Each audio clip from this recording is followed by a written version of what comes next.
Well, Eric, it was touching for a while. Cody and Randy reminiscing. Cody saying, when I left WWE, you said, and it might not have been popular on social media, that I'd be world champion someday.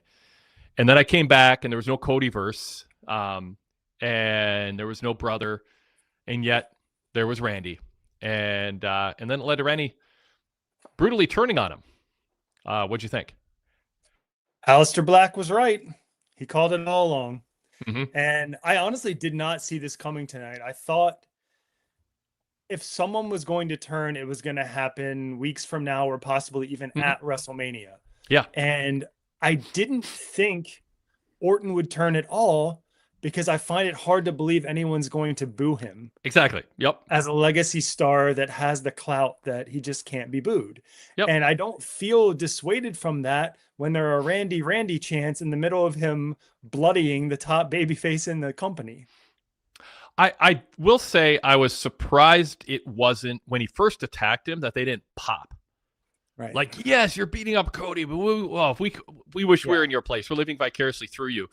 There were some Randy chants. I think that, I mean, to me, this was not best case scenario, but actually a more pro Cody and at least a muted response to Randy's attack than I was expecting.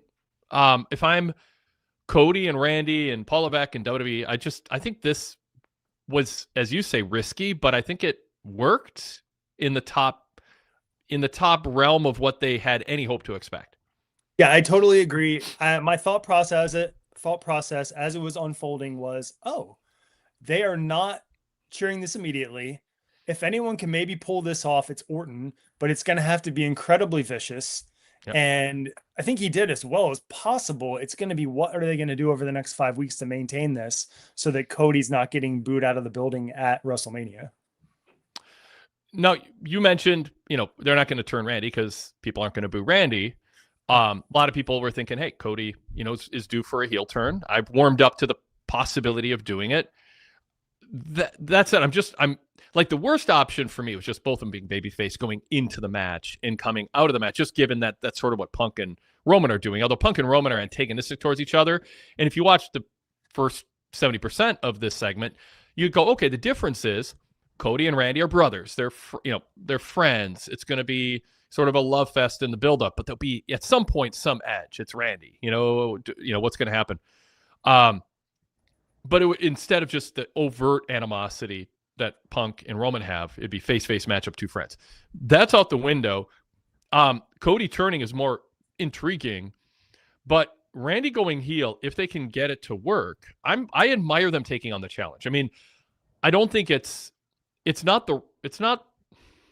I've been against it, so I don't want to sound like hypocritical or I'm backing down from my stance, but Randy's a good heel and Cody's a good babyface. And if they can pull this off, if they think they can pull it off, I'm not going to be sort of preemptively or immediately critical of it. I know there's going to be some who are just think it'd be fresher to keep Randy a babyface. People love him, and all that. But Randy going, I need this. It wasn't supposed to be so difficult. This was supposed to be Drew. It showed, that there are some voices in his head.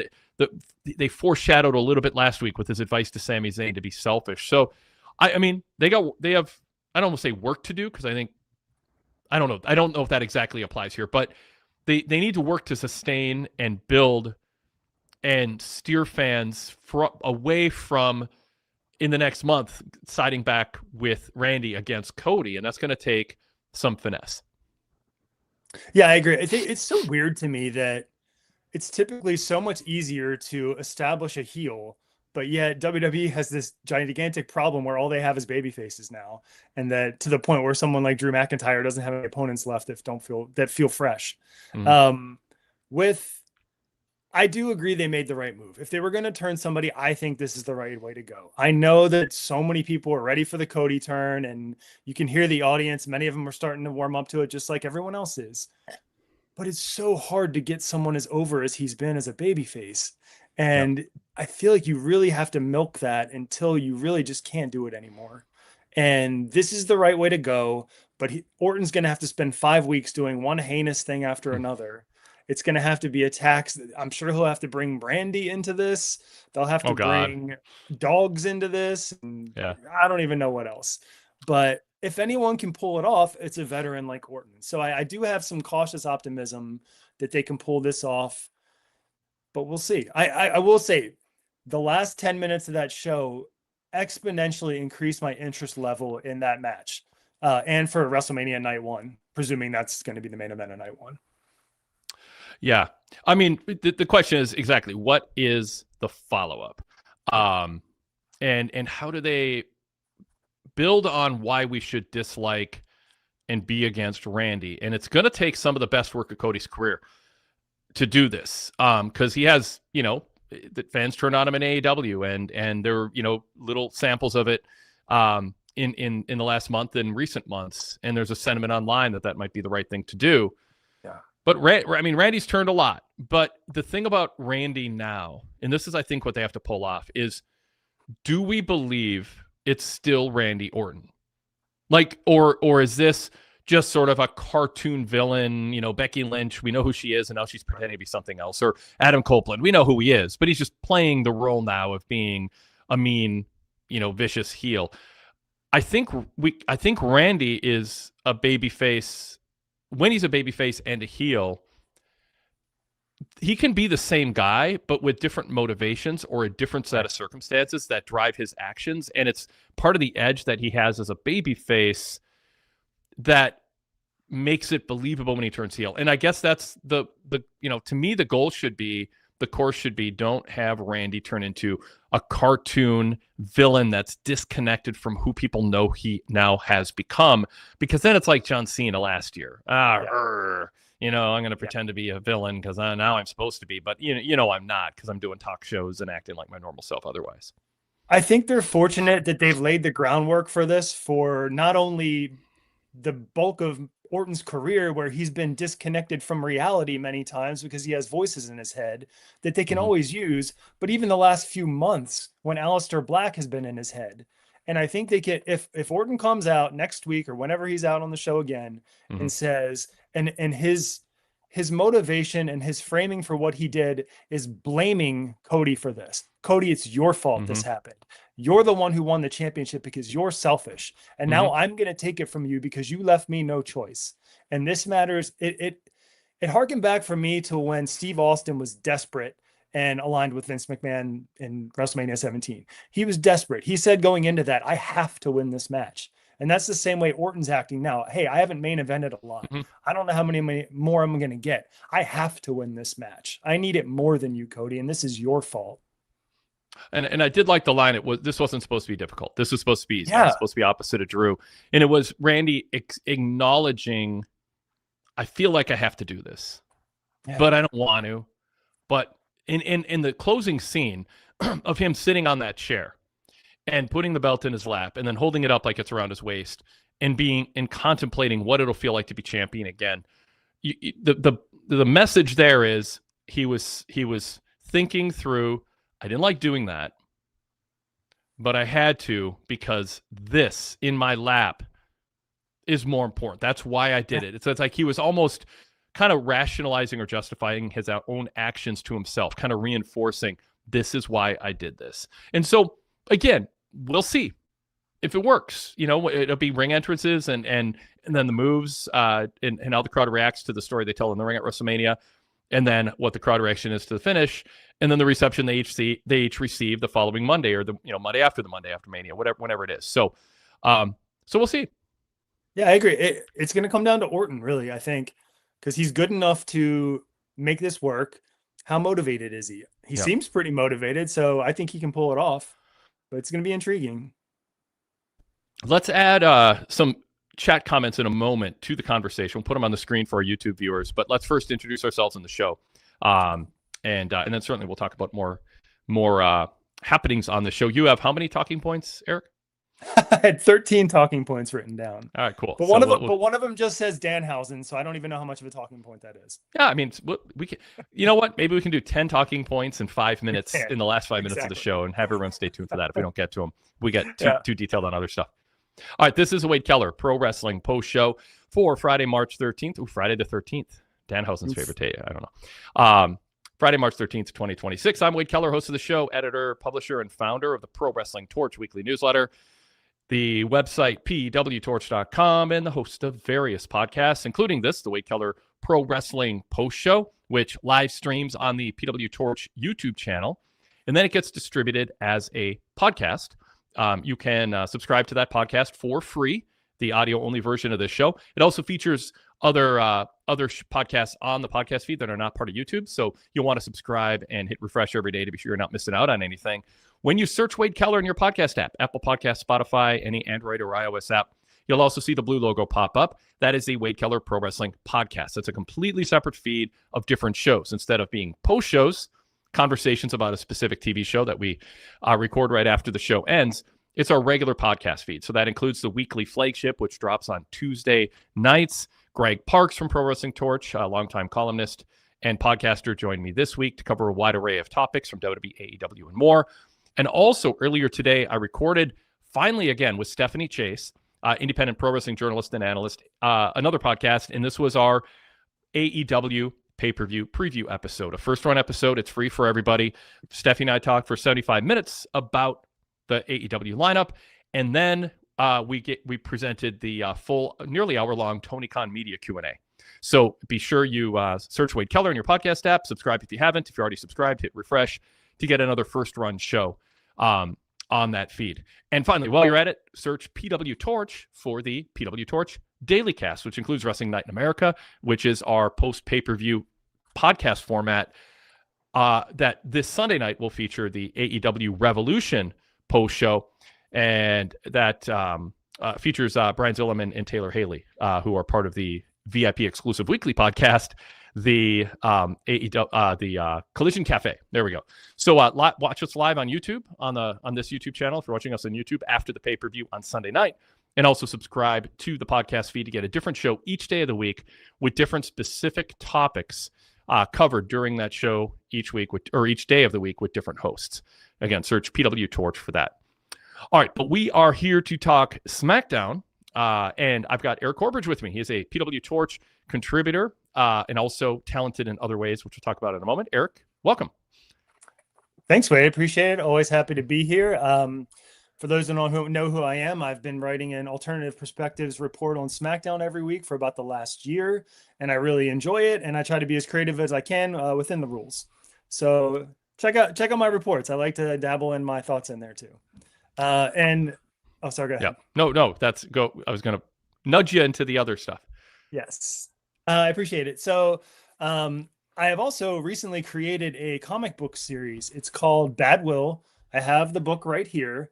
It is, imagine the Goodwill store, but one that only accepts items donated from failed relationships. Think it's kind of like TV shows like The Office, Ted Lasso, Superstore, if you've seen that. It's character-driven, comedy drama. I had a successful Kickstarter campaign, and it's also now issue number 1 is being sold at my website, badwillcomic.com. And that's badwillcomic.com. And if you just happen to be in the Maryland area, as of today, it's also being sold at Third Eye Comics in Maryland. So go in there and grab a copy if you're around here and let them know you heard about it on the PWTorch. It'll probably confuse them, but in a good way.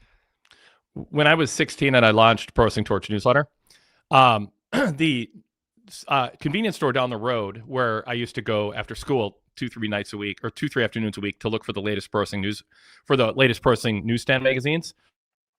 When I started the Torch, I talked to the owner. I was actually friends with his son, the son of the owner, and I was able to put newsletters on the newsstand next to the wrestling magazines to sell. That's so awesome. It was just cool. I mean, I didn't sell a lot, but I mean, it was just like it was on a newsstand in the first weeks that I started doing it, and it felt cool to go in there. I continued to buy the magazines, but also just to see Pro Wrestling Torch right next to it. Yeah, that's awesome. Yep. So yeah, it was a great feeling today. It really was. Yeah. Excellent. So let's tell people how they can participate in the SmackDown discussion. If you're watching us live on YouTube, there's our chat, which I mentioned. It's a great community. It's a positive environment. Not everybody agrees, but it is civil, and it's a smart group because, they're choosing to listen and watch us. So, they can't help it, or else we shame them into smartening up. So that is available. You can also email us if that's easier, especially if you can't watch us live, but you watch the show, the regular TV show, and you want to be part of the post show. Wade Keller post show at gmail.com is the way to be part of this show, even if you aren't part of the chat. So you're always invited to participate that way. And then finally, you can be a caller. And there's a link to be a video caller, or you can just be an audio-only caller if you turn off your camera. Either way is fine. The way to find that is in my TV report at PWTorch. So just look for the link to be a caller there. All right, let's get to it. Let's talk SmackDown, and let's actually get to some chat comments as I promised. And we'll start with super chats. Super chats are always invited and welcome. Thank you. Derek is up first. The last time both major WWE World Championship matches at WrestleMania featured pure babyface versus pure babyface matchups was at WrestleMania 23 in 2007. Cena against HBK for the WWE title and Batista versus Taker for the world title. All right, that's interesting. Yeah, well, we don't get that this year. Yeah, I just hit first reaction. I guess we're not getting it this year either. Yep. Derek adds, it's also a recurring flaw with a lot of clean-cut baby faces. Guys such as Cody Rhodes and Sting often put their trust in people who have a long history of turning on others and paying the price. Right. Do you think, Eric, they took precautions to not make Cody look naive and foolish and leave himself vulnerable? I think, I'll answer this a little bit myself through you. I think they protected him a bit, in the sense that he was walking into the ring in a business, in a form of entertainment, in canon, where you should be on alert that you're going to be turned on. And yet I don't think it was the overwhelming assumption by viewers that Randy was going to turn. I think Cody walked into a situation where people weren't going, watch out, Cody, he's going to turn on you. But instead we're going, either, yay, another face-face matchup. Their brothers are good. They're going to fight it out. Can't wait to see it. It's they have too much respect for each other. Randy's at a point where, he's in a different place.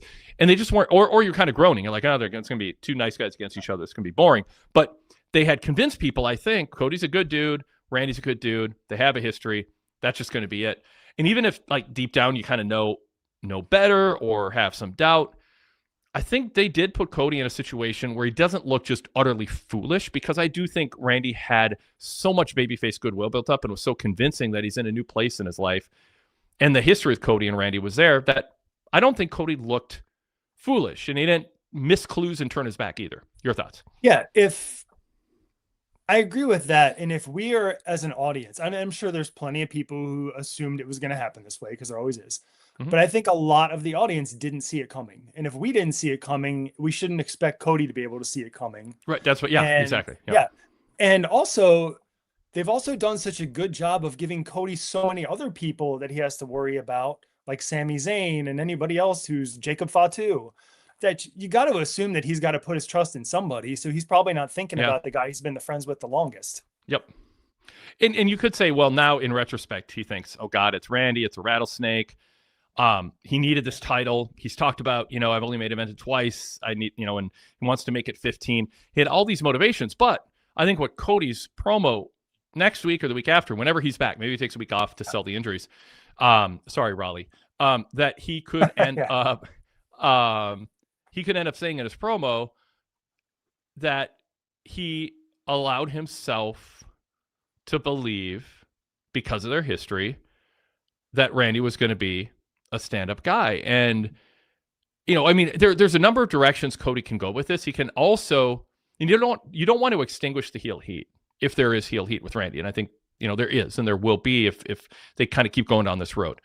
But I think Cody can say, I would be angry at just about anyone else doing it, but Randy, it's a compliment. You felt you needed to go to that place to beat me. And it hurt. I have time to recover. I'm emotionally hurt. I'm physically hurt. But at the same time, I understand. And now what I must do is also go to a similar dark place. And I don't know the last time I've been there. But if you're going there, I'm going there. And what you did to me sucked. And I feel betrayed. But it's a compliment. You felt you had to do it in order to try to beat me. And that is going to motivate me to train, work hard, and enter that ring with more confidence. And by the way, more determination. I mean, I think there's a good babyface promo there where he's not whining. He's also not extinguishing the heel heat. He's not blowing it off. So But that doesn't have to be. I mean, obviously Cody and Randy and the whole creative team have thought this through. They've got ideas. I mean, they've got their route. It might be great, and there's multiple ways it can go. But just in kind of imagining how do you navigate sort of the landmines of Cody being whiny or Cody extinguishing the heel heat, or kind of going down a trope road. I think there's a way for just Cody to go, Randy, I know you better than anybody. For you to do it, it's a compliment. You felt you needed to, and now I'm going to too. And I think that gets people amped up for the match, and more behind Cody than him just, whining and going, how could you? Well, you've got my brain spinning now because I've already thought 3 weeks of this now in my head, which I'm sure none of this will come true. So here we go. I feel like next week, Cody stays away, sells his injuries. Mm-hmm. Orton speaks out about why he did this, whatever he wants to say. They could even do something crazy like have Brandy come down and confront Randy. I know. No, it's scary. It's fine. It's a scary thought. Yeah. But what if Orton gives her an RKO? Yep. And then Cody comes back. Or maybe it's too soon for something like that. But maybe when Cody comes back, he says exactly what you said. It's an honor to have you do this to me. And that just makes Orton even madder. He's like, how dare you turn this into a respectful thing? And then he just destroys him again and just continues to lay him out until Cody has no other choice but to fight fire with fire. Mm-hmm. And this could be something that down the line we look at as the real catalyst that actually turns Cody down the road. We've seen teases of it now, but if this, his arguable best friend in the company and mentor did this to him at the worst possible time, this is fodder for that for later. It also could extend. I think what you say is true, that it could be the impetus for him turning heel, but it can also extend him getting cheered as a babyface because he ends up having more of an edge to himself and handled this turn Gracefully? I was gonna say not with class. Grace is a word, but he handled it with like dignity and kind of an alpha male. Sorry, Kit Wilson. Mentality, like the alpha dynamic. Like he's hurt, but he's not crushed. Like Cody's been through a lot now, and he can come out of this as a baby face that fans look at and respect more because he took on not a soft Randy, but a determined Randy who was willing to do what he did tonight and say whatever he's going to say next. And made it through retaining his title, which I assume he'll do, but I don't know. I mean, when I say assume, I put my money on him retaining, but I don't know. They might think it's good to have Randy have another title win, and I'm definitely not ruling that out either, and that can be another way they tell the story. So, yeah, Eric. So one other thing that was on my mind was, now that this has happened the way it has played out today, was having Orton win the Chamber and challenge Cody the right choice for the main event? As opposed to all the other multi-man options we were all thinking what was going to happen, or was it going to be McIntyre versus Orton? I think they landed on the right choice because this is the most compelling story to tell. Yep. I think if they were willing to tell this story and they have it mapped out how they are telling the story and they believed this would work, and I think it worked tonight. I'm very open to discussion on this. I mean, because it is a bold move. I think they looked at this and they said, we have fresh material to work with for 5 weeks. With Drew, we just didn't. Yeah. So. Yeah, and I get that we'll probably get a 3-star classic at WrestleMania, and that will not be something people want, but they can make it work. The thing with, I mean, if Cody and Randy have a mid-card match or just a regular pay-per-view match, and it's the 3 1/4 special that they both were kind of known for pre-Cody leaving and when Randy was younger, that's one thing. This match is about more than that, and the WrestleMania setting and the stakes and the backstory is such where, if you don't know the backstory and you're just looking for wrestling moves, I think you're looking at 3 1/4. But I think there is, with body language, what they do between moves, the saga, the emotional weight of the moment, they're going to be able to tell a really good story. So I think athletically, there's going to be some limitations, but there's going to be, inefficiency of movement to an extreme in terms of but I don't know. I mean, I don't think it'll matter. I think, would it be, great if they could have everything I just described and go back 12 years in time athletically and make Cody a more athletic wrestler and Randy more flashy, or, whatever. Sure. But sure. I think they'll be just fine. I'll be surprised if they don't end up. That's where the star scale, it's hard to lean on it too hard. Yeah. But I know what you're saying, and that it's not like, oh, finally we're going to get this dream match of this athletic match that's off the charts for the ages. I mean, but that's not what. I mean, it's not what sells the most tickets. You want to have some of it for sure. You need some of it more often than not. But this is the match I personally wanted for Cody to have last year when WrestleMania ended. I wanted that to be his match this year. I wanted it to be Cody versus Orton. So I've been hoping this was going to happen. I just didn't think it was going to up until about 3 weeks ago. Yeah. Well, let's throw some more chat comments up. I won't pause in between each one here, but we can react to some of them. First up, Mr. Freshman. I hate this turn. Their booking is all over the place. Fans don't know who to cheer or boo. Well, okay, I'm pausing. I'm commenting. They know who they're supposed to. Fans know who they're supposed to boo. Randy. They know who they're supposed to cheer. Cody. And I think Cody is popular enough, and Randy is an effective enough heel that they're being told what to do. With Punk and Reigns, you're not being told. With John Moxley and Takeshita, you're not being told in AEW, but you are here. I mean, now the question is, will fans go along with what they're being told to do? Well, that remains to be seen. Jack Reeve, not a great SmackDown, but that ending, the blood, it's literally squirting out of Cody's head. I guess we won't be seeing anything like that again anytime soon. Good ending. I hope Orton can keep it up. Jonathan Fry, says, Randy needed this heel turn.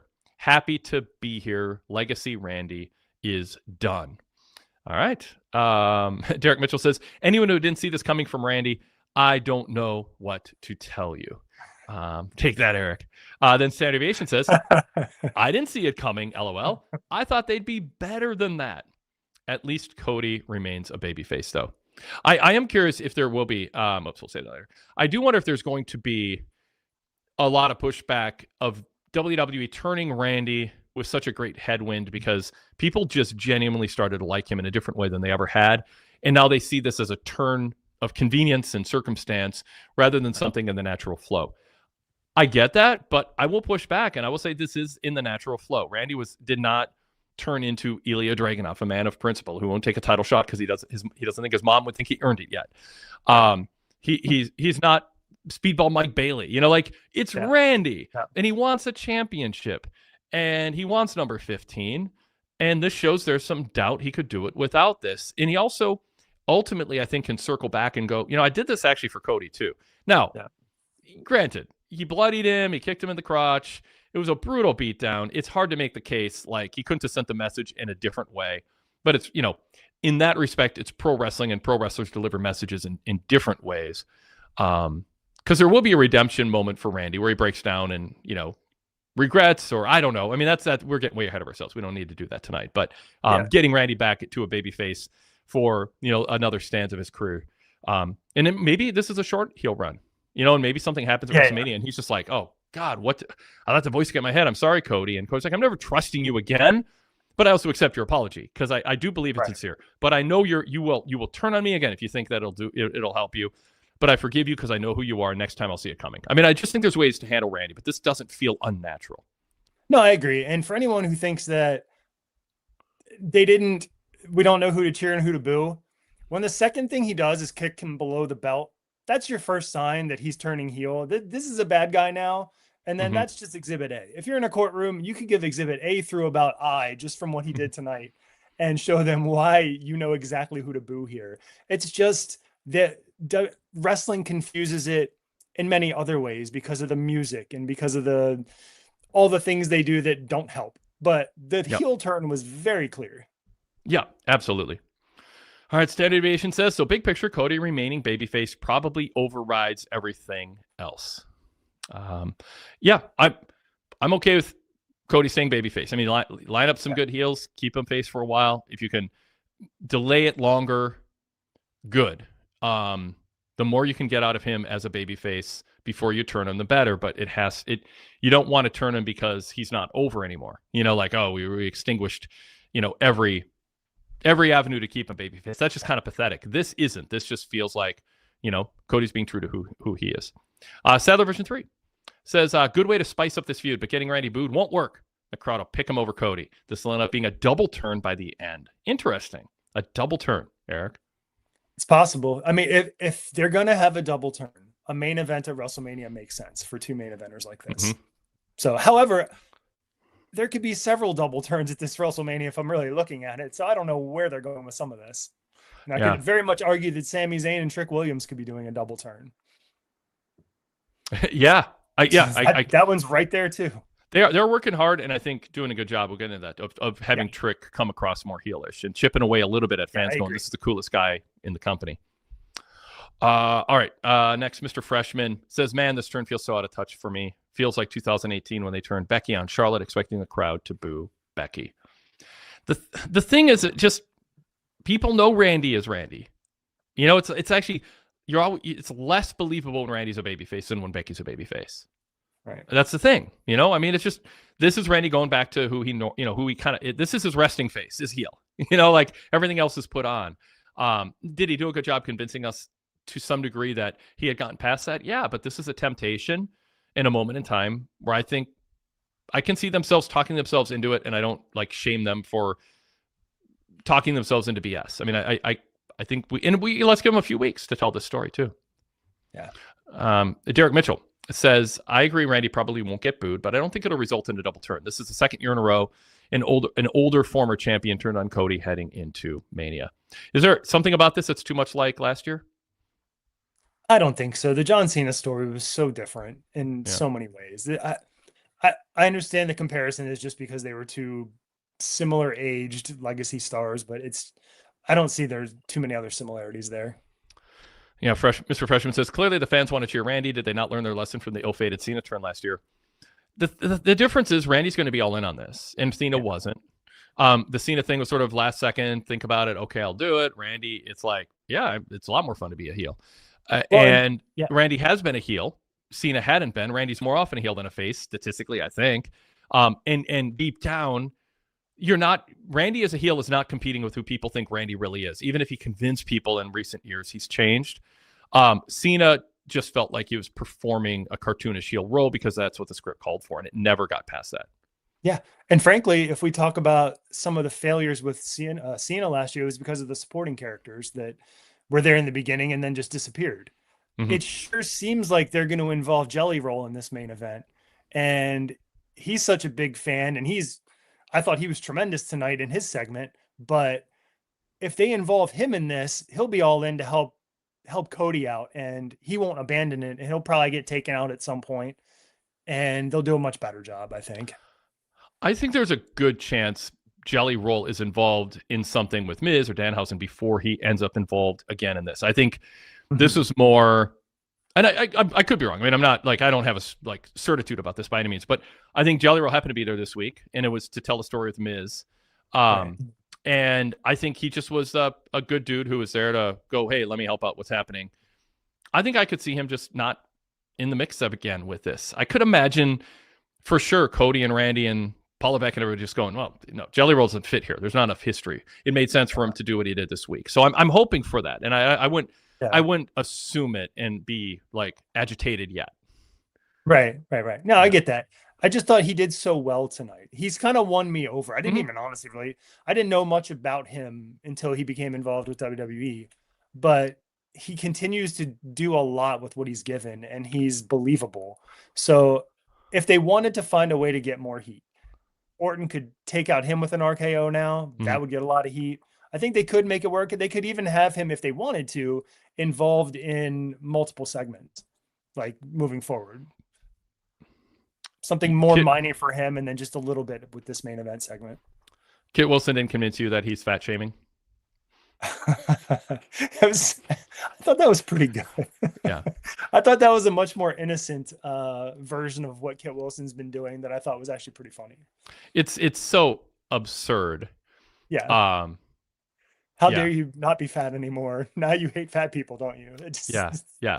Like it's so without.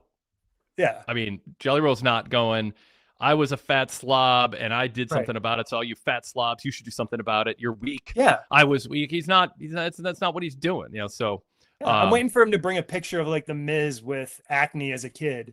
And he's going to come in and say, look at you. You got rid of your acne because you hate people with acne. You're acne shamer. Yep. All right. more on Drew Cody here. Sadler Vision 3 says, if Cody goes the woe is me route in the next promo, the crowd will eat him alive. If he stays face, yes, it has to be an FU all guns blazing attitude or else he'll get destroyed. Yes, I think you can do that. I think Cody's capable of some nuance here too, though. I don't think it just has to be Hangman Page threatening to kill.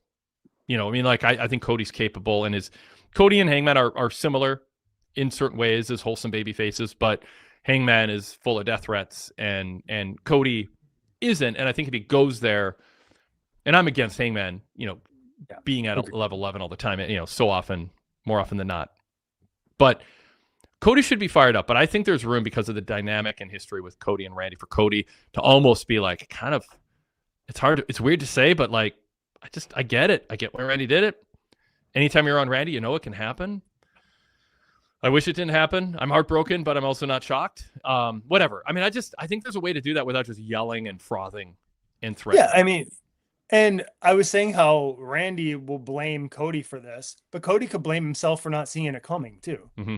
Yeah. He could sit there and be like, well, I know Randy better than anybody else. I can't believe I didn't see it coming. I'm an idiot. And now I should have expected this. Mm-hmm. Yeah. Mark Biscotti says Cody is the one who needed to turn. This is a bad move. And Orton has turned so many times. This didn't surprise me at all. I called it before it happened. Tone deaf move. And I wasn't going to possibly issues, but I get it. Yeah. And I'm kind of surprised that's not my stance, but I do think there was enough that I've laid out here since you guys posted this, by the way. These are from, at the top of the show when these got posted. I think there's enough here where you go, I kind of get there's a different kind of story to tell. Then we turn the wrong guy to protect Cody. I think it's sort of the default. I say this without trying to sound like I'm shaming people for saying the obvious, but this is sort of I put no additional thought into it. This falls into a bucket. I'm going to call it this because it seems like it fits in this bucket. And I get that. And most often it's right. I think there's enough here that you should give it a little bit more time. Yeah. When Cena turned heel, we all thought it was great. It was almost unanimous praise, and it just didn't play out very well. Mm-hmm. So with this one, I actually think it's great that so many people are so passionate about their response to it, because now we're going to be curious to see how it plays out. We might find out in 8 weeks that it was a terrible idea, but it also could be good. But it's compelling at least. They might have a contingency plan. If the crowd's chanting Randy and booing Cody, honestly, maybe there's a contingency plan. There's 2 roads this can take. And they're ready to take, an alternate path if things don't go their way, if they don't want to fight it again. But I don't think Cody did anything wrong tonight. I don't think he did anything to cause fans to boom. I don't think he was too sappy or sentimental. He met Randy and I wouldn't say it's self-deprecating, but he goes, there's no Cody verse. I don't know how often he's talked about that in canon. Odd. Yeah. It's not like Cody's been a squeaky clean babyface for months now. Right. Some of the stuff he says to Sami is very easily, it's cocky. Even I know we'll get to him and talking to Sami, but some of the stuff he says there, he's a hothead with him, and he's matching Sami's energy. Yeah, I'm a little more sympathetic to that just because Sami is so much. Yes. And it's like Cody when he snaps at him, it's not because I don't like you and I'm a mean person. It's like, Sami, enough is enough, my God. And I get it, I love my dogs, but like sometimes I'm like, okay, like just give me some space here, and I think that's kind of what Cody is. Sami, I love you, but my God, seriously, like in that, but that's a drawing from Sami behind the scenes. That's for Sami's always been the guy who's, and it's been joked about. I think Kevin Owens said Sami's always trying to, question the finish of the match on the way to the ring. He's just constantly trying to figure out and fretting over the details and, could we do this or will this work or that? And so he has attention to detail is the kind way, but he just never stops second guessing and doubting. And it drives people nuts. They love him, but it drives people nuts, and so they're playing that up. And that's why it's believable. I don't think Cody has to doing it. Yeah. Cody doesn't have to dig deep. He's doing it because he just shows up. Someone turns around and he's just right there. Yeah, it's almost like the opposite of Danhausen. Danhausen, you turn around and he's gone. Somebody else turns around and Sami's on the other side. Totally. Just waiting. Totally. Yep. All right. Derek Mitchell says, I'm sorry, but I thought Randy was going to turn regardless if he couldn't be booed. But in my opinion, I'm sorry. They're not ready to turn Cody, much to fans' dismay. Yep. So there we are. All right. A super chat from Zach Barber. I knew this day would come. Fans are finally seeing what so many of us see in Cody. Anything you want to add to that, Eric? And what is that they're seeing? That's my question. Yeah, elaborate, Zach. Elaborate. Well, we'll keep scrolling here. Pun L says Cody has Jelly Roll on his side. He won't get booed. LOL. That's Pun Las Vegas. I'm sorry. Pun LV19. How presumptuous I say Las Vegas. Just Pun LV19. Says Cody has Jelly Roll. Mr. Freshman says, I will say Randy played his role to perfection, channeling 09 Randy Orton. There we go. Derek Mitchell says, anyone who thought it was going to be a feel-good babyface match are kidding themselves. Cody and Randy had a match at last year's King of the Ring finals, and it was a boring match because both were faces. I mean, it's a good point. Yeah. Yep. It didn't have the context or gravity of what's happening now. And you know, it's not like WrestleMania is this weekend. I mean, there's a lot of story they could tell in the face-face matchup, and the stakes are different. But yeah, I mean, I think it's a fair point. Let's see. Okay, that's a different topic. We'll save that. Standard Deviation said, last week I was saying I finally saw Randy as a likable babyface, LOL. Then he acts like a psychopath right away. Some people are going to feel kind of like suckers, you know, like jarred by him. Like, I gave you a second chance. Now what? SLT says, someone promised me that was the extent of Jelly Roll's involvement in this feud. Yeah, I didn't realize there was so much hate for Jelly Roll. I guess I'm just not clued into what kind of person he might be. I don't know. Yeah. I mean, it just might be, just keep fringe celebrities out of fantasy wrestling manager camp, or, you know, whatever. You know, I like him, but I don't want him in my WrestleMania main event. Let's see. Standard Deviation said, last year the crowd cheered Cena and booed Cody. It's a different circumstance. Randy and Cena are different. Lessons might have been learned. Let's give them that chance. Andrew Lansdell says, third WrestleMania in a row where the buildup to the main event is Cody getting beaten up. LOL. Happens a lot with with baby faces. If nothing else, this wasn't a Shades of Grey heel turn, says Sai T. There we go. Yeah. If nothing else, hey, you got me to say the band phrase. While we've been talking, you guys have been posting like crazy. I'm not going to get to all of them, because then I just have to read all of them while I stall somehow. Okay, let's see. I want to see if somebody new chimed in, or somebody had to change their mind a little bit. Okay, Jarrell, I haven't heard from him yet. Let's see what he said. Randy can make you believe why he went back to who he really is, because he has always been a heel. We have never seen Randy win a title as a babyface. The reason why he is a face is because of his years, his time, his legacy. So there you are. You know, to win a title, he's got to listen to the voices, I guess. Yeah. I think people believe that Randy Orton has softened in real life, and that has helped too, but they can ignore that for the next however long. For Jelly Roll goes, JC Scoopy says Jelly Roll has shown what a bad person he is in real life the last 6 months. I've been busy. Sorry, I missed it. Yeah.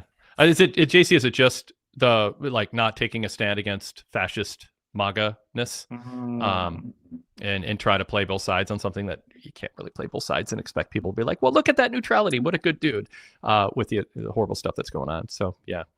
Sadler goes, for sure, don't go the Hangman route, LOL. Yes. Durrell says, yeah, we're going to have a match with Jelly Roll and a partner against Miz and Kit Wilson. It'll be good for Kit, whoever can get to team with Jelly Roll. So there we are.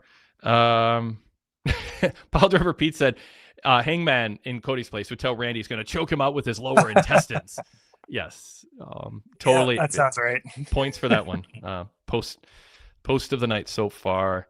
Derek Mitchell says, Wade, to answer your question, Randy has been a heel 90% of his WWE tenure. There we are. JC Scooby wants to know, has Randy come close to Big Show on a face heel turn quantity? Nobody's approaching Kane. I don't know. Isn't Big Show in the lead? I don't know. I don't have the numbers. Somebody charted that out. It's kind of ridiculous. Yeah. I mean, Kevin Owens has turned a ton. Kurt Angle turned a ton. Big Show, Lex Luger in the 90s. There's sort of AJ Styles for a while was turning a lot too. I mean, someone should come up with a list of like people who have been in the main event or semi-main event and central figures with meaningful turns, but meaningful is too high a standard for turns that were meant to be meaningful. Yeah, exactly. Yeah. And chart it out. Like, I'd like to see just like a line graph. If I trusted AI, I would ask it to do it right now. Create a bar graph of the most turns, the top 10 wrestlers in WWE, WCW, and TNA in the most turns. So I don't know. Maybe I'll see if they can come up with that on the fly, and burn off a lake. All right. Okay. Derek says Jelly Roll's been getting heat since his Grammy speech. Okay. Paul the Repeat says, if you're not a wrestler or a natural talent like Logan Paul, celebrities should stay out.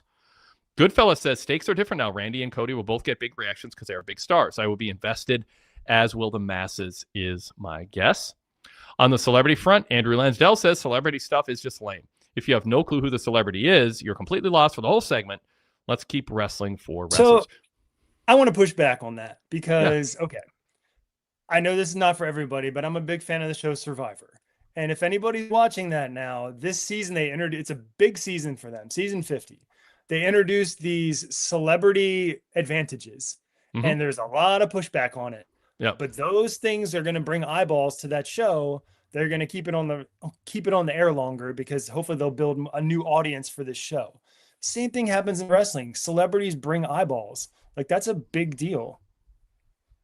And as long as and I agree, they shouldn't be all over the show, but yeah, there's a role for them, and there has been from the beginning. Yeah, no, I get that. I mean, 15 years ago in our flashback shows on the Wade Keller podcast feed, we're like, where's the celebrity at WrestleMania this year? There needs to be some special attraction. WWE has grown past needing that. And since that WrestleMania is a celebrity and the celebrities want to wear the WWE replica belts, as opposed to, like WWE's become so big, so many, it's so mainstream. You don't need it, but does it bring new people if they're a big enough star and they're good in their role? Yeah, I mean, it can be a net positive, but like you said, just don't overdo it and keep them out of main events. Yeah. It's not like Survivor. They're not naming it the Jelly Roll United States Championship. It's not like we're gone that far. Yeah. Sadler version 3 says, I've been dreading the celebrity stuff. Billie Eilish, Boomerang Idol being said 8,000 times is annoying as hell. It is very annoying. The Idol itself is pretty cool, though. Yeah, for sure. And this is a good point. Hockey B says, Jelly Roll is good at this. He's more of a natural promo than half the roster, including Cody Rhodes. Andrew Lansdell says, eyeballs on the show doesn't benefit me as a viewer. This just ties into the ratings argument that has plagued the wrestling community for so long. How do I feel about that? My lens, I say a lot. It's not all about you.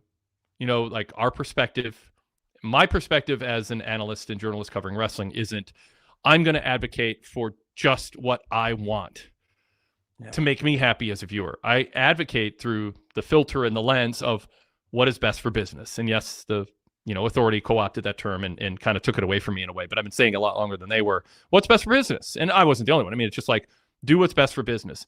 So if celebrities are best for business, and Andrew, it doesn't benefit you, I do think it's important to say, but does it bother enough people where they lose more than they gain? And does it bother you enough that if it doesn't benefit you, do you at least think, okay, I can just, grumble about it a bit, but get on and enjoy the rest of the show?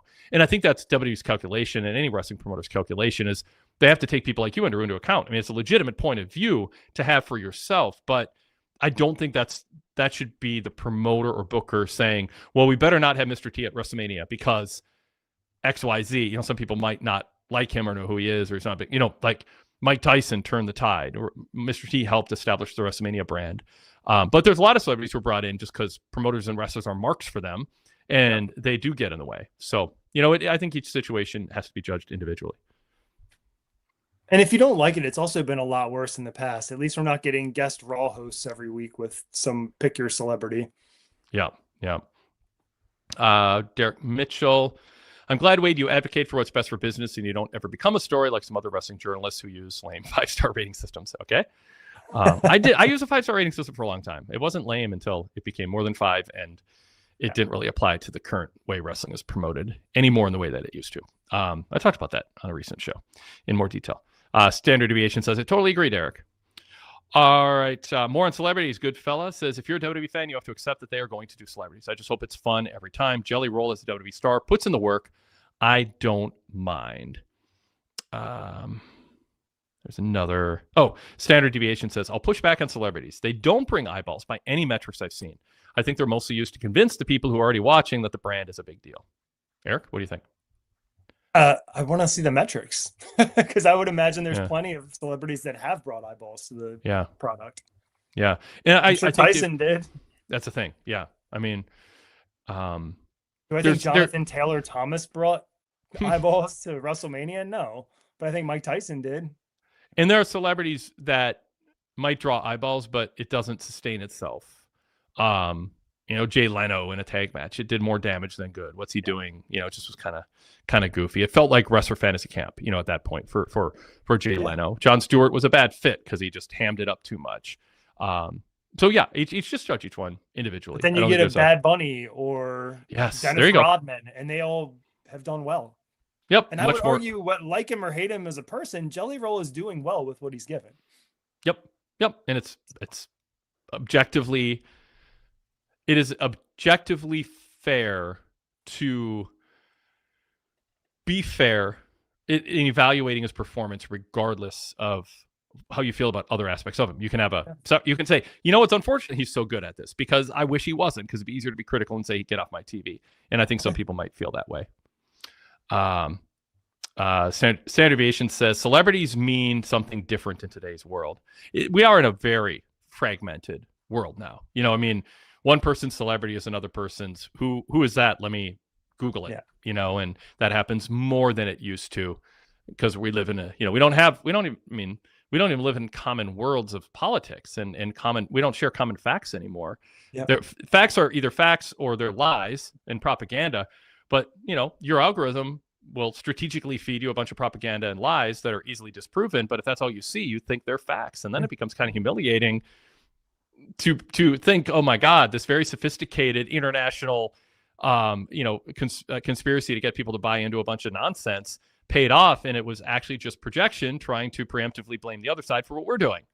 Yeah. Like well Pizzagate. Yes. Yeah. So, don't feel bad if you fell for it, but be big enough to, go, okay, I need to break away from the algorithm. Let me talk to some people I think are sane. It's Standard Deviation says social media might be more of a factor. Yeah, totally. Okay. Let's we'll keep it on the chat. But Eric, I'm going to bring up a talking point on your list that you think is not one of the smaller ones, but one of the other top topics to cover here. How about Sami Zayn and how where's it going? I don't know, and I like it. Yeah, I like it too. When I was watching his segment tonight, it was dawning on me that I was paying attention to every single word that he and Cody were both saying. And I hadn't felt that way really since the height of the bloodline, where I felt like I had to pay attention to everything everyone was saying and doing.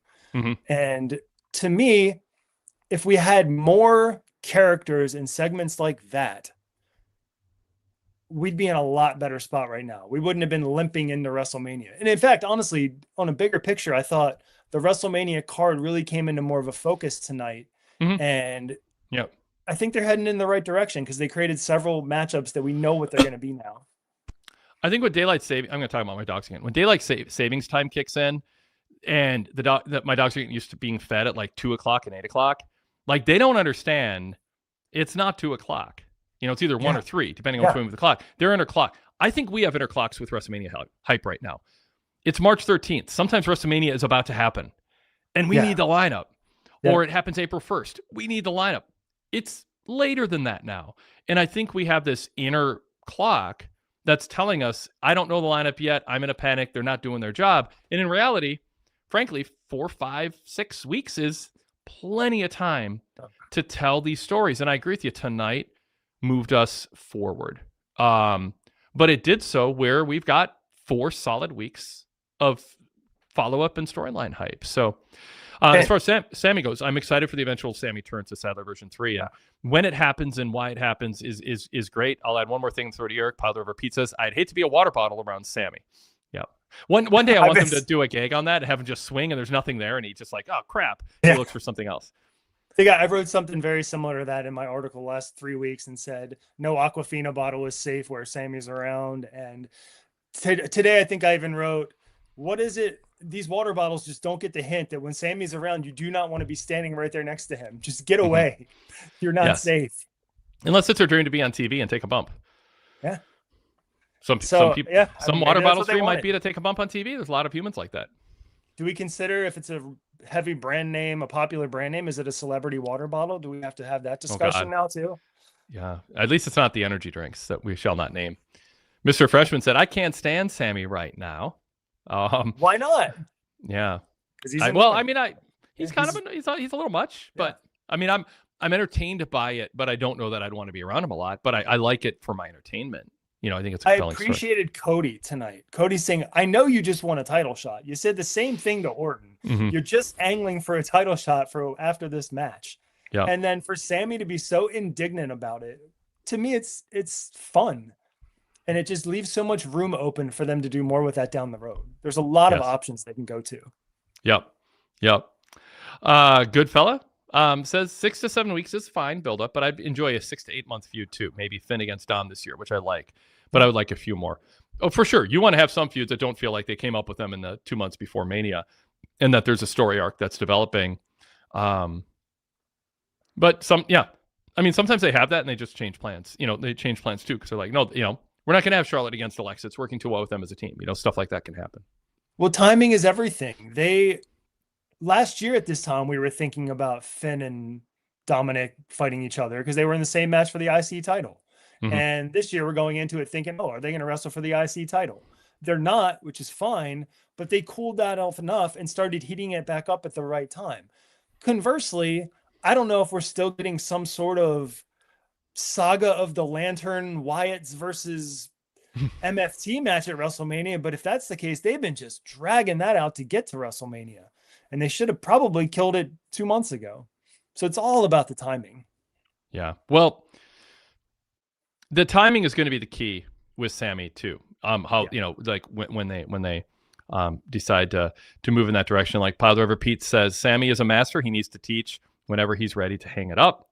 Yeah.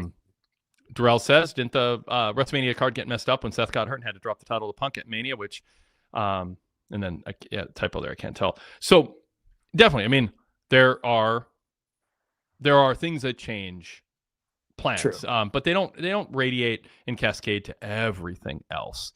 Mark Biscotti says, back to Sami, most of Sami's storyline is backstage. It doesn't feel like it can get more interesting until it's out in front of the crowd. I don't think they've had a wasted chapter in this so far, though. No, you know, I don't agree. I agree. To contrast what just happened with Orton, though, Orton, it feels like, okay, he just turned and they probably can't turn him back anytime in the near future. But with Sami, are they just turning him heel to turn him back face again for next year? That's what I'm wondering. That's why I've always been so confused about whether he's really going to turn or not.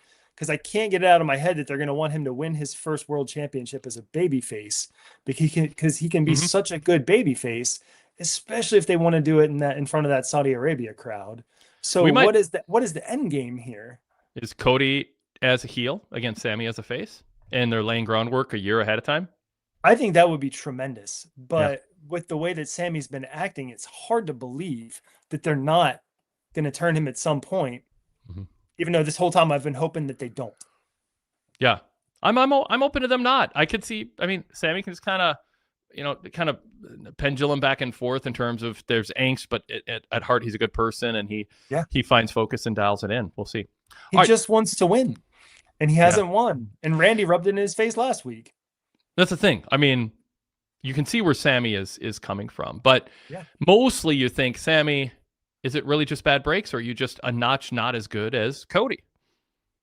You know, and are you blaming other people for it? Hockey B says, if they still employed competent writers, Sami grappling with winning his first title as a heel is real cinema. Derek Mitchell says, as long as Sami doesn't turn heel wearing camouflage and looking like a Cuban dictator. Oh my gosh, boy.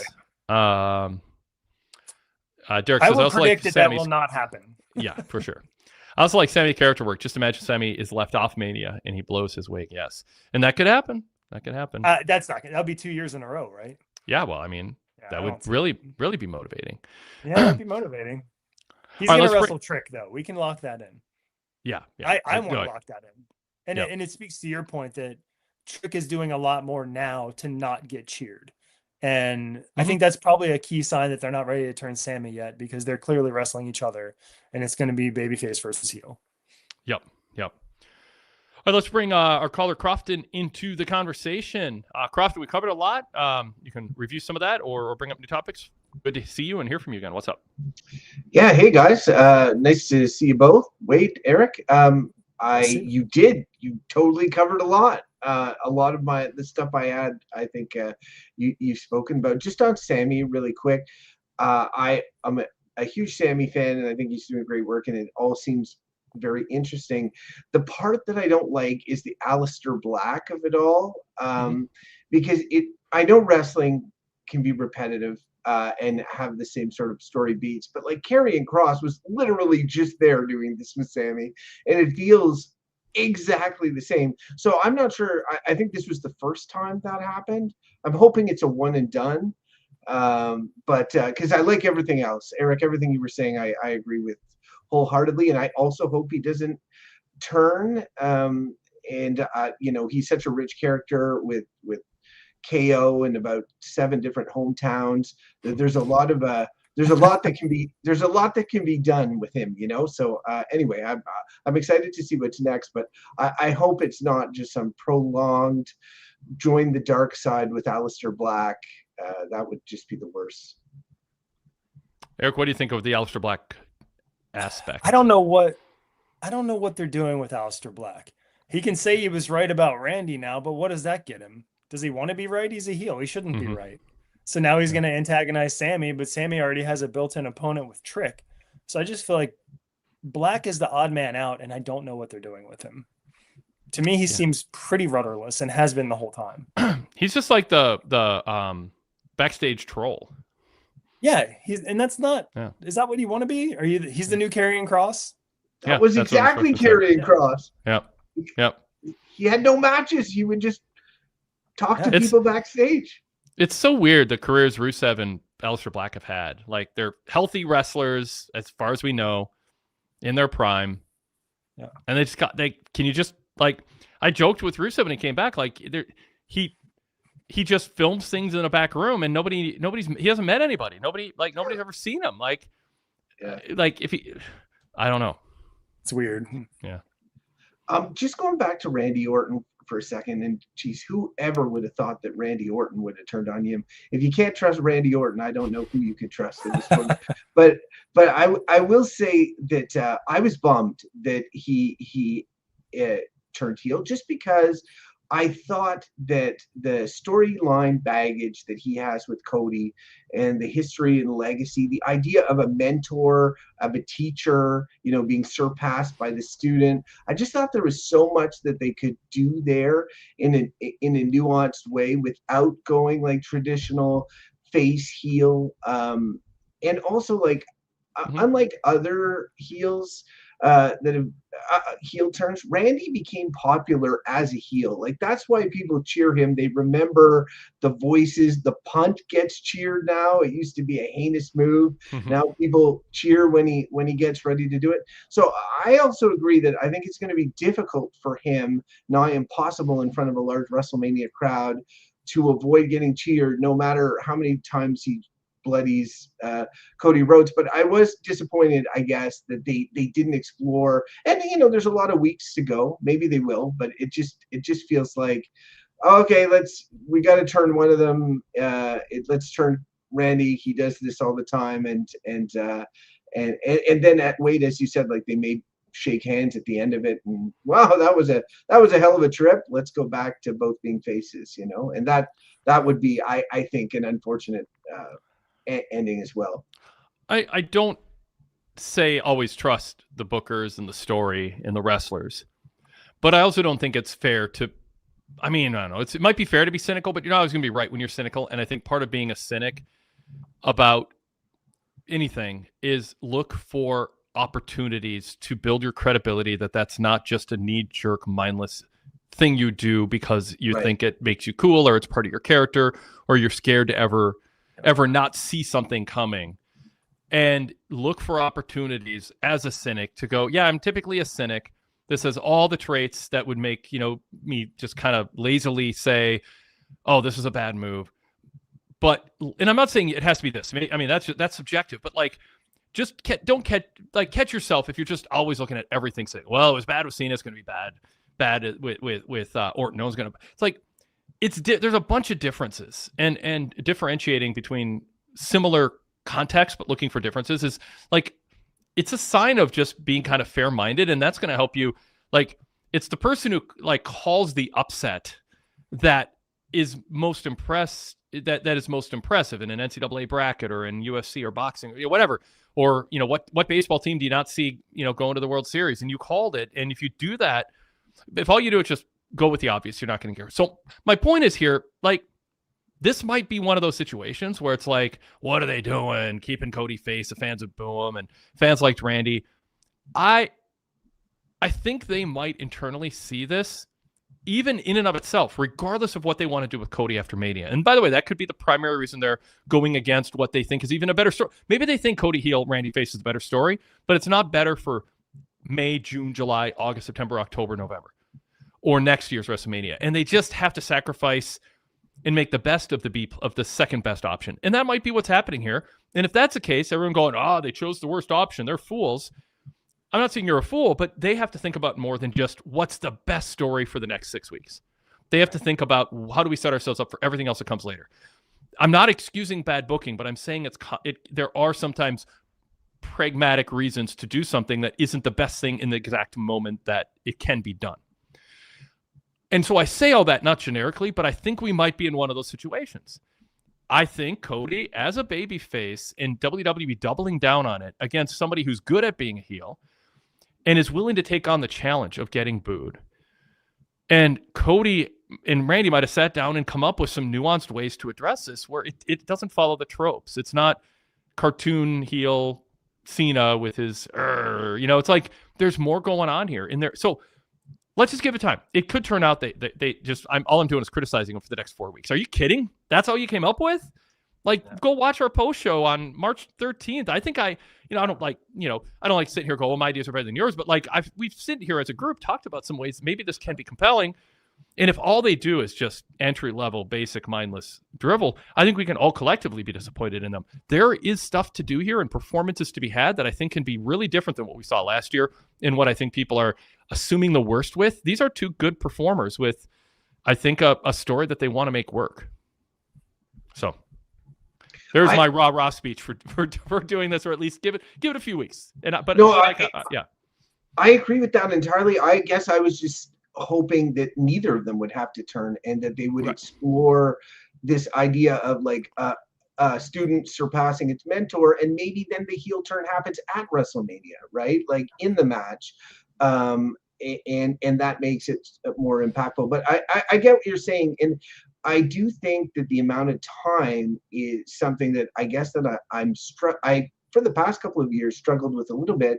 Definitely felt it with Jey Uso and Gunther. I think, was it last year or the year before? The build to the WrestleMania match just seemed like it went on and on. Mm-hmm. And thinking about like what they're going to do for the next X amount of weeks with Jade and Rhea or with even Randy and Cody, it's that one I can map out a little bit better now with this heel turn. Do you think in terms of building a match for a big pay-per-view like WrestleMania, there is a point of diminished returns with a build, like where it goes on too long and then the audience may burn out before the match even happens? Yeah, I mean, you've got to have interludes. You've got to have unexpected twists that aren't forced, but part of a master plan that sort of weaves its way in a natural way. Yeah, I mean, the short answer is yes. Yeah, I mean, you can, and it's happened many times in WrestleMania history. By the time we get to 2 weeks before Mania, we're like, oh God, I can't wait till the Raw after Mania so we can move on. And that actually was probably more often the case than not for the last 10, 15 years. But you want to learn from that, and yeah. Go ahead. Yeah. Eric, sorry, did you have anything? I feel like I'm cutting you off. No, you didn't cut me off. Go ahead. This is why hosts always throw to someone specifically, and I didn't there. Let that be a lesson to podcasters with two people on. I almost always name a name and throw to someone specifically, because now you get that 4-way stop where two people just won't go, and you just want to be polite. It happens in Minnesota more than other places, probably.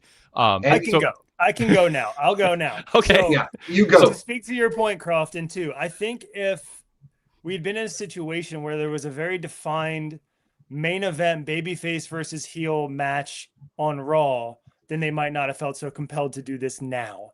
But I don't think they wanted to have two buildups going on at the same time on both shows that were two baby faces against each other.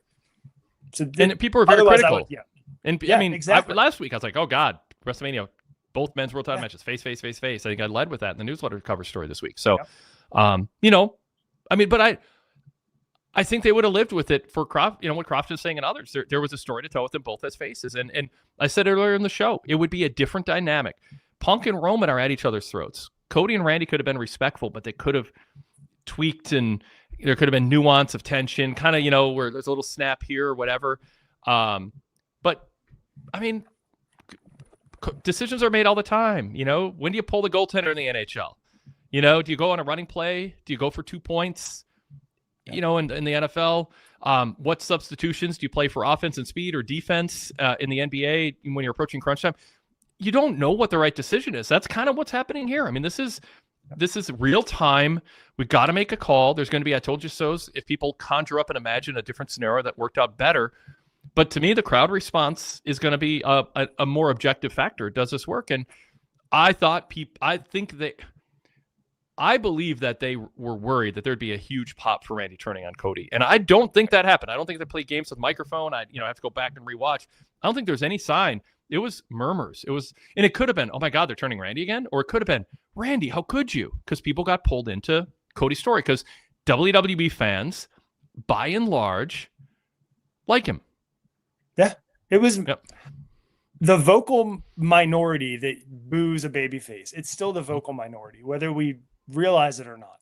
Yep. And the reaction to Orton's turn was, first it was shock, then people watched, and then some of that vocal minority started to appreciate how vicious the attack was and started to cheer for Randy. And that's inevitable. It just happens. Yeah. Sadler says, I heard Randy chants at the end, and there were some Randy chants, but you know what? Wasn't a ton. I mean, that was not an arena full of people celebrating. You know, they had, you know, over 9,000 people at Pelly. That was not an arena going, yes, beat up Cody, we hate him. That's not what that was. I mean, but you're going to have some Randy chants. Randy's a popular legacy star. There's always going to be some, you know, heel fans. But by next week, you know, I know maybe Raleigh handles it different, you know, but it's, we'll see. One thing with Cody that I feel is mine to be explored in the future. When I was a kid, when Andre turned on Hogan, it was always tough because they were friends, and I'm like, no, they're friends. How can this happen? But it seems like with Cody, all of his friends, like KO, turned on him. Randy's turned on him. Like, he's having problems with Sami backstage. I'm sure I'm forgetting others who have, you know. He was AJ Styles was retiring. He was holding up his hand, turned on him. You know, there's just a lot of people who've turned on Cody, and I feel like that's somewhat par for the course for a babyface. But at one point, like that, the heavy is the head that wears the crown is gonna come to play. And I really do think that there's something that they could work there with Cody, because I don't know if it was the same with Cena. I don't remember Cena having like backstage friends to the degree that Cody seems to. So right, and not only can they use that, I trust that they will use that at some point, because look what they did with Roman Reigns and Seth Rollins. Roman Reigns lost his Mania match and lost his title after 1,300 days or whatever it was, because he couldn't get over Seth Rollins hitting him in the back with a chair. In terms of crowd reaction too, the chat's kind of chiming in on this. Derek Mitchell says, to be fair, a lot of the live crowd was digesting what Orton did viciously to Cody.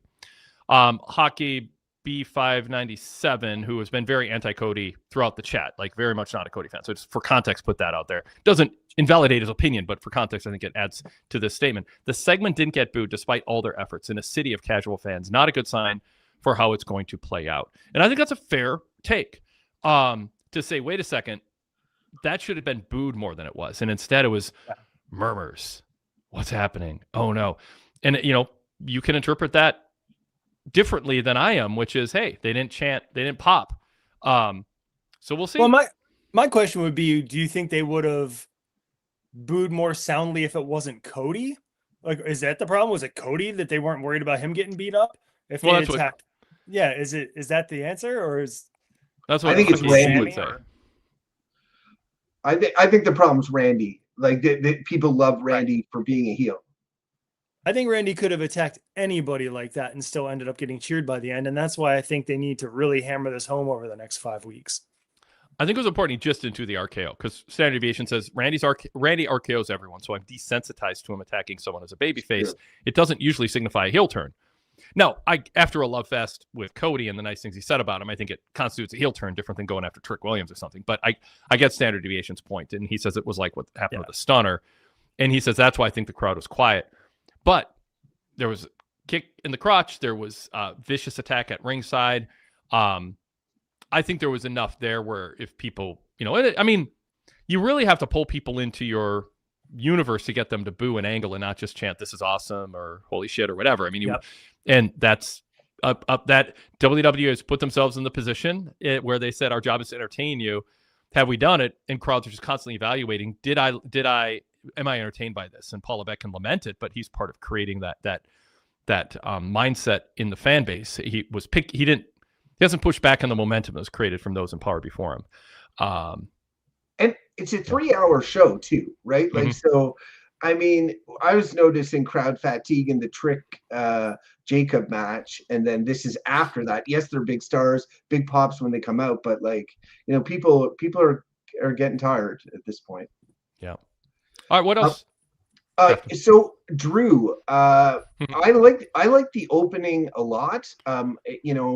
It felt true to Drew's character. It felt true to the way that he valued the title and really has felt, hard done by as far back as to the bloodline, and now through this with Nick Aldis and Cody.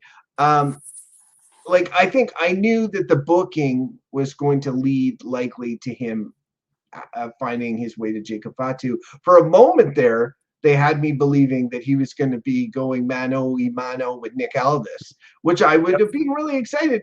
I'm not super familiar with Nick Aldis's wrestling work, but I know that he's got some nice bona fides, and it would have been really interesting to see that happen. But then, Jacob came out, and I think that's where I expected it to go. But then I wasn't sure. There was part of me all show that was like, is Drew, who let's remember quit, was he going to come back to screw Jacob over, or was he going to come back to get involved with Cody and Randy in the contract signing? And I sort of was hoping that the latter was going to be true. And I just felt that Drew, valuing the title the way he does, would want to, he backed away from Jacob because he saw there was nothing in that for him. Of course, he then took him out later, and that makes sense, and that sets up their next encounter. But I was kind of hoping at that point that it led to a match, involvement with Drew in the contract signing. And now it sounds like it's leading to a match on SmackDown as opposed to WrestleMania. Yeah, I know, that's interesting. I'm not sure where that goes, or if that match is actually going to happen, or what. I'm glad Drew didn't get involved in Randy Cody, because I think Randy deserves to just. You're now talking about adding a third person. It confuses. It throws a bunch of emotions in different directions. You wanted Cody sentimental with Randy. Randy seeming sentimental with Cody. There's a hug. I'm emotionally touched. Randy stands up, turns his back, gathers his thoughts. What's really happening is it's voices in his head, and he's fighting them. But at the time, it seemed like, Randy's just he doesn't want to cry on camera, and Cody's, it's like, I'm in a different place now. You don't want a distraction from that. And then all the heat's, on Randy blooding up Cody. So it is good that Drew wasn't there, and I don't think it makes sense to add Drew to the match. I think they have enough of a story here with Randy and Cody and their history, which Cody covered briefly, in a pithy way in this promo. So you didn't have to have prior knowledge of it. Like, it's like Nick Aldis going, Drew, my background, where I come from. Like, okay, they've entered into canon. Nick Aldis has a background.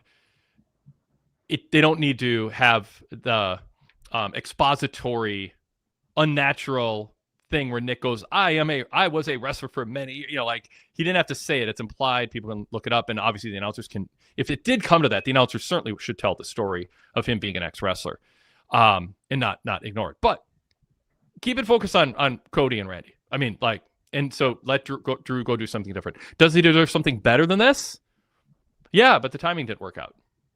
I mean, Cody, Randy was, it got, of all the singles matches in our online poll, it got the least number of votes other than maybe Javon Evans. Drew Cody got 2% of the votes in our online poll for who you want to see Drew face at WrestleMania. Javon got 1%. Drew and Orton one-on-one got 7%. Drew and Fatu one-on-one got 9%. Drew and LA Knight got 13%. And then some multi-man matches got the most votes. That was when I just assumed Drew would be champion at WrestleMania. So I wasn't, factoring in other things. So now we can do a new poll, I guess, on a variety of things. But yeah, anyway, Crofton, Eric. Yeah. Drew's been tremendous, but there just weren't any fresh opponents left for him to face at WrestleMania that way for the title. It just didn't make sense. But what I love about Drew is that I can believe that Drew sat home since he lost the title and said, I'm going to go out on SmackDown and I'm going to make sure Aldis changes this, or I'm going to quit because I know I'm going to come back later and involve myself in something. Like, I can see him crafting this master plan to do this. I mean, he's done it before. It's like, if you've been watching him for the last 6 months, he does this stuff all the time. But it's fun. I love it when my wrestlers, I can believe that they actually went home, had their real lives, and knew how they were going to play this out on the next show and make it work for them. Don't get me started on when I start thinking about the day in the life of Johnny Gargano, because I want to believe, I just like, what is this guy doing? That's a whole different story. But Drew is incredible. Mr. Freshman adds real quick, Crofton, Fatu and Drew's match can end in a DQ or something next week. That leads to a special stipulation match at Mania, like even a Hell in a Cell. Mark Biscotti says Aldis against Drew seems like a foregone conclusion. I don't know that it means it has to be at WrestleMania. They might save it for Backlash or what, like you can do something like that, but save it for after, where you want to sell extra tickets and get extra interest, kind of like Pat McAfee and Gunther last year. Like Goodfella had one more comment, and Goodfella says not running Drew as a Mania main event, I can argue is spineless. I love Randy against Cody, but when does Triple H take some chances? Show your chess moves. Oba against Drew or LA Knight could have been there. I agree with that. I mean, Drew as champion defending against Oba Femi or LA Knight or a babyface Trick Williams. Those options were on the table, and they chose not to rush that, and I think they would have seen it as rushing it, but that would have been taking a chance. But that's, that pace is not how they do things when they have other options. And I've defended it to a degree, but been more critical lately. Booking WrestleMania based on who deserves the main event instead of what the best main events are for fans, I think is something that should just, you don't go against it by default, but question whether that's the main motivation. And that's why I'm less critical of the Drew thing. It isn't about Drew's feelings or what he deserves. It's about what timing-wise worked out best for fans to be interested in WrestleMania. Do your best with Drew otherwise. And it's unfortunate, but, his character can complain about it. All right, Crofton, go. Yeah, no, and I wasn't upset with the way the final segment turned out. And I when watching it, I had no idea what the Cody and Randy of it all was going to be. And what I would do as a booker is probably similar to this, but as a character, I guess I just felt, to Eric's point of Drew stewing at home, I felt like what's Drew's priority for going after Jacob? Like, Jacob screwed him, I guess, but like he's already abandoning this title, which to me, I just feel like, you quit, you're doing this whole gambit, you use it to somehow involve yourself with the thing that you really want. That was the only thing. Yeah. I understand wrestling wise why it makes sense to do this, booking wise why it makes sense to do this. I just felt that Drew's character was kind of like, he nails it all the time, and this just felt like, I'm like, oh, I wish he'd made another play for the title, even if it hadn't worked out and Jacob had stopped him or something like that. That's fair. So I agree with you, and I had the same thought. I did the mental gymnastics to allow myself to believe. He was sitting at home and he's like, you know what? I don't see any way into this one anymore. I feel like I've exhausted all options. What else can I get out of this? Mm-hmm. So I was like, I was deciding he realized he couldn't get back into that. And that's why he chose to go the other way. Yeah, no, makes sense. We have to do that sometimes. We have to do that. We've had the same line of thought here. Yeah. But Drew is tremendous. And, it sucks that he he's not holding the title at WrestleMania, but I understand why they needed to go this way. And Cody and Drew, that was a dead horse. I would have, in the poll, Wade, I think I voted as least interesting, even below Javon, as seeing that again. So those polls, by the way, are at PWTorch.com for anybody who, when I reference polls, we always got them up on the sidebar or in the opinion section if you want to look for our latest ones and vote. Go ahead, Crofton. I want to read some chat comments about what we're talking about, so don't change topics yet. Okay, just on Aldis, in terms of wrestling, and the fact that he hasn't been introduced to the WWE audience, be it in terms of like his move set, even entrance music, anything like that. Like he's a known character, but not necessarily a known wrestler. Do you think that makes him, because even Pat McAfee, everybody knows Pat McAfee's music that he comes out to, he has his little mannerisms, everything. So when he has a match against Gunther, you're already he already generates that pop. Where Nick Aldis, let's say they did go with him at Backlash, or they ask him to lace it up, he's already being pushed to the limit. He's in a feud with the wrestler. It's a big deal that the GM is stepping into the ring. Do you think that it diminishes it in some way, that he is ill-defined as a wrestler, or do you think that's part of the appeal? I'd say more part of the appeal, and they have time to. I think that's the novelty factor is there. I think it's sort of a blend. I mean, he was once a main event wrestler outside of WWE. I think that's novel and intriguing and perhaps new information for some viewers who are like, oh, that's where he came from. I want to see how he can wrestle. I see him as a guy in a suit. So, I mean, I think it can be a plus in that way, Eric. Yeah, I think it can be the best of both worlds. You have people that are familiar with what he does, and they'll be excited to see it on this stage. And then you have other people that will be learning as they watch it for the first time, like, oh, this is what this guy can do. I didn't realize he could do this. I think you get a lot out of that. All right, some chat comments on Drew. Variety here. Hockey B says, home run take. Good fella. Drew carried the brand for a year, and his reward is jobbing out on the undercard. Next, Goodfella says, maybe that's where I disagree. I take a chance on Drew. Hockey B says, Drew is a more compelling character than Cody all year. Yeah, compelling isn't always the deciding factor on whether you're a main eventer. I mean, sometimes it's you earn TV time, but anyway, so we'll get to that. Standard Deviation says, Drew the ultimate punk troll by quitting during the show and then starting a fight like he's Punk at All In. LOL. Pile Driver Pete says, Drew has been doing amazing work.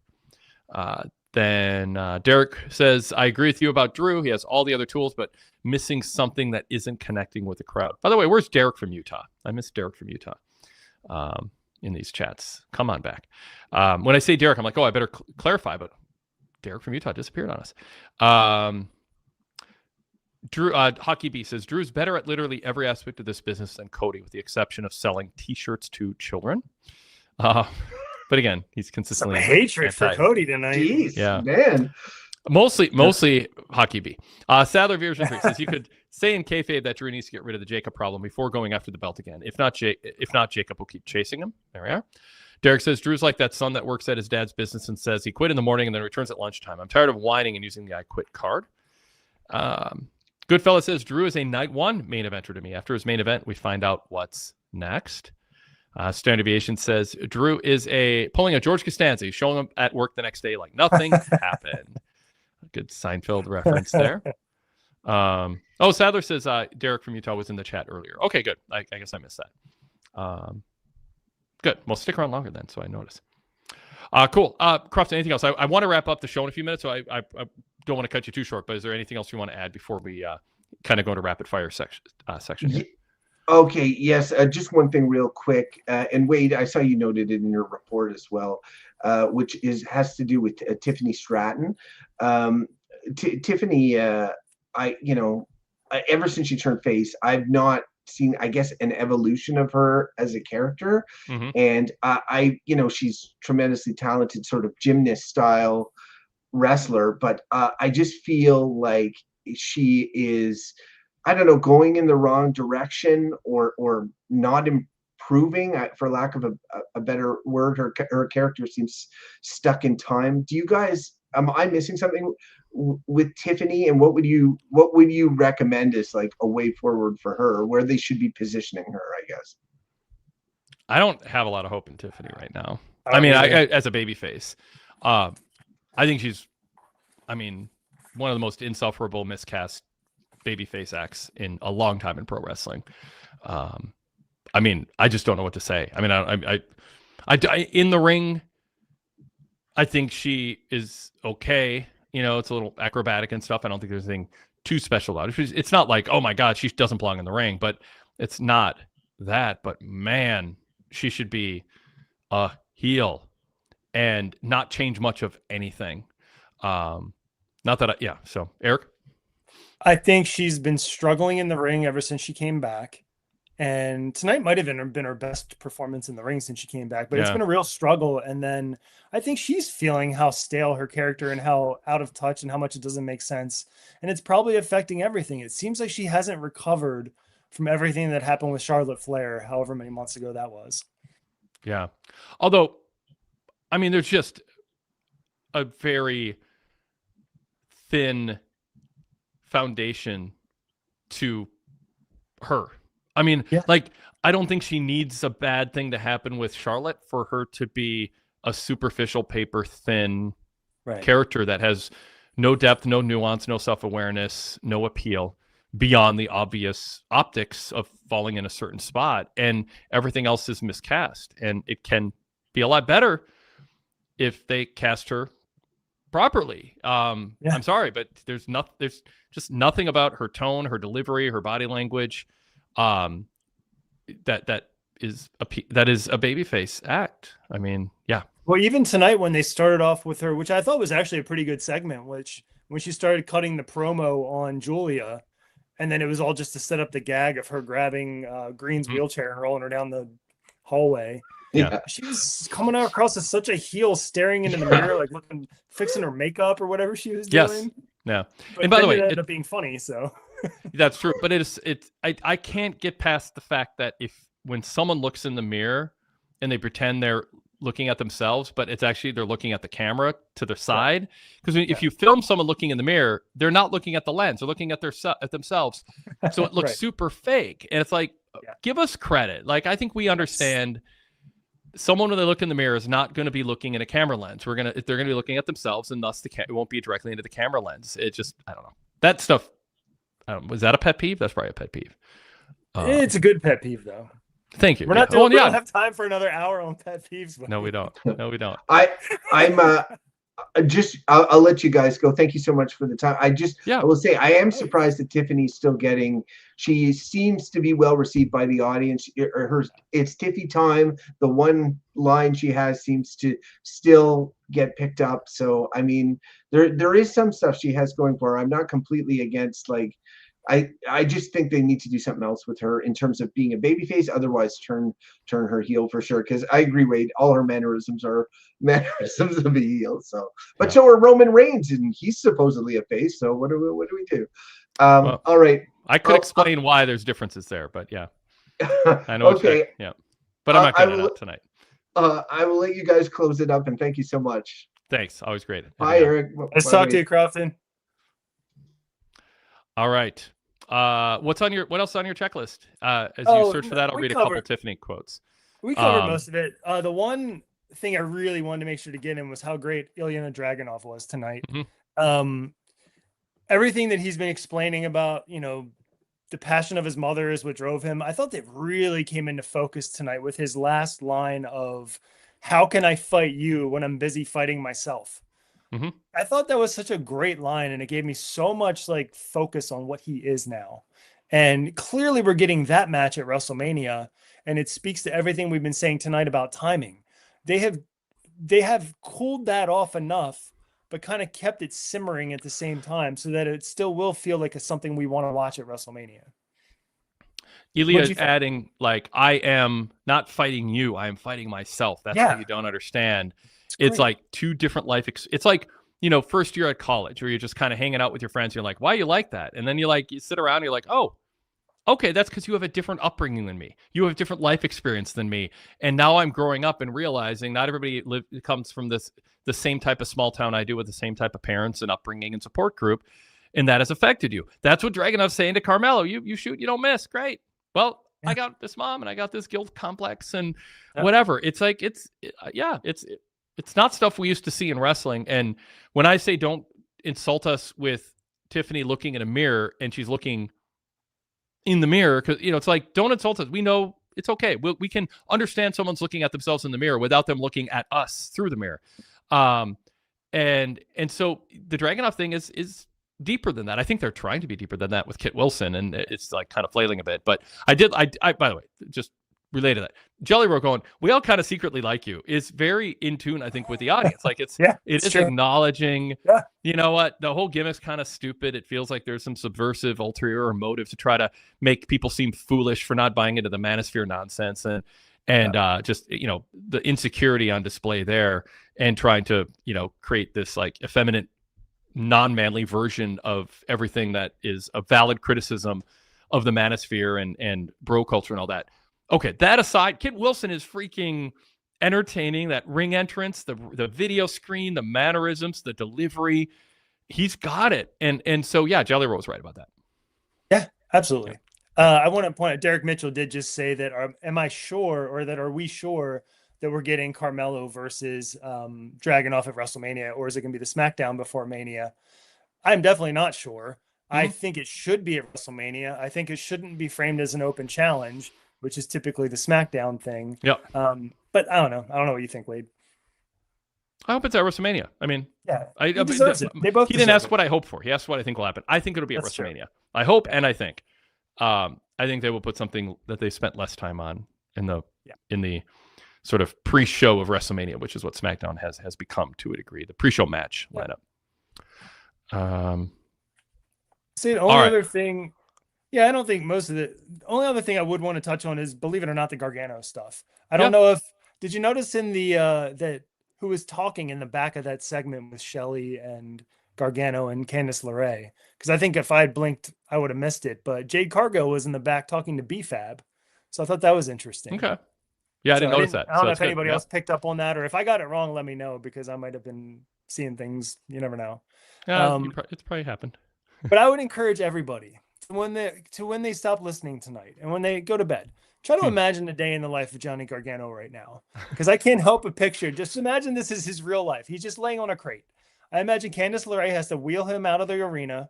Can't get in the car because he can't fit, so she has to wheel him all the way to their hotel room. And just imagine where it goes from there. Like, how does he get to the next place? Well, At Home with the Garganos was a segment in NXT, not that many years ago. So we may get that. It back.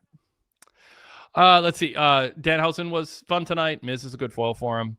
I like that dynamic. Miz got cursed. Miz got cursed twice. One, the mic went out, and two, he got punched when it wasn't intended for him. So I like that they're not actually literally having supernatural things happen, but we're like, whoa, what a coincidence, but it's believable. Go ahead. Yeah. Well, and Danhausen did tease that there's a way to reverse the curse. So we just don't know what that is yet. And I wish I could give credit to whomever this was that I saw on social media this morning that said it would be hilarious if Danhausen tries to come out with Demolition to get inducted into the Hall of Fame with them. Since he kind of has a similar Demolition. Dressed as he doesn't even have to. He's already wearing the red, black, and white. So at least put on like one thing that's Demolition oriented, the Spike type outfit or whatever. We didn't talk about the women's tag situation. Yeah, I guess I was going to bring up the Bellas. Yeah. I don't know what to do with the Bellas. I assume there will be a multi-woman tag match. I don't think it's going to be limited to those 3 teams, but I could be wrong. So I enjoy the Bellas cadence in their promos is always pause for boos or cheers that aren't there, and it's like they're just pausing so they can be inserted later in post-production, not realizing they're live. There's like this cadence. What's their Bella fan group called? The Bella Universe? What do they say? Bella Army? Bella Army, yeah. It's like, hey, Bella Army, silence. And it's like, insert cheers in post. It's great to be in our hometown, Phoenix. No. Nothing. Show the one girl in the crowd that watched Total Divas or Total Bellas or whatever. Yep. Good fellow likes Danhausen and Demolition. Yeah, I'm look forward to Danhausen segments. I always liked his shtick, and I think they're doing a good job with it. Yeah. Priest and R-Truth was what it was. Nothing. Yeah, I think Los Garza getting more and more to do and always showing how good they are. Yep. Let's see. Anything else? I mean, we didn't cover every single segment, but I mean, you know, I don't know if there's a lot to say with Solo, and just grab the damn lantern. Yeah. Wyatt family. It's sitting there. Like, just grab it during the match. Well, I also do get frustrated when, what was the backstage segment when they're talking and Solo tells Tama to protect the lantern, and then Shinsuke comes up, and I think I wrote verbatim in my report, Shinsuke says a bunch of things in Japanese that I can't explain to you because I have no idea what he said, and they didn't tell us anything. There's no way for us to know. And I sometimes it's just in English, but it's just mumbled. You know, it's just he doesn't have the enunciation polished yet. So, and might never. All right, cool. Eric, thanks. Yeah, thanks. Been a blast. Fun show to cover here. Thank you, everybody. Again, we invite you to become a PWTorch VIP member, and that will include our post AEW Revolution roundtable on Sunday night. PWTorch.com/go VIP. Eric Corbridge, tell people again how they can support your other project. Sure. If anybody wants to check out my comic Bad Will, just go to badwillcomic.com and you'll see everything you need to know there. Or just hit me up on Facebook or on Instagram and I can tell you all about it. Awesome. Thanks, everybody in the chat. If you have nice things to say about the show, we will put them on the screen now as we fade to black.